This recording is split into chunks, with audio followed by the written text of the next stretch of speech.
ዛሬ ይዤላችሁ የመጣሁት ከኢሚግሬሽን እና ዜግነት አገልግሎት ሰሞኑን የወጣው መግለጫ ነው። መግለጫው እንግዲህ በጣም አስተሳሰችና አሪፍ ነው። እስከምነግራችሁ ድረስ ቤቱን ፎሎ፣ ላይክ፣ ሼር እያደረጋችሁ ለብዙሃን እንድታደርሱ በአክብሮት ጠይቃችኋለሁ።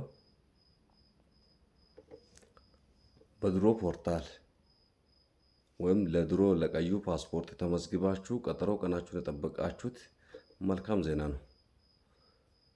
ከዚህ በፊት ቀጠሮ ተይዞላችሁ ቀጠሮ ቀናችሁን እየጠበቃችሁ የምትገኙት መልእክት እየገባ ከ7876 እየሄዳችሁ እንደነበረ ይታወቃል። ነገር ግን አሁን መልእክት ባይገባም እንኳን ከየካቲት 5 2018 ዓ.ም ጀምሮ በፈለጋችሁት ቀን ኦሪጂናል ሰነዶቻችሁን ይዛችሁ በመሄድ አሻራና ፎቶ ማስጣት የምትችሉ መሆኑን አስታውቋል። ይህን እድል ተጠቀሙ። ስትሄዱ የታደሰ የቀበሌ መታወቂያ፣ ልደት ሰርቲፊኬት፣ ዲጂታል መታወቂያ እና የቀጠሮ ወረቀታችሁን እንዳትረሱ።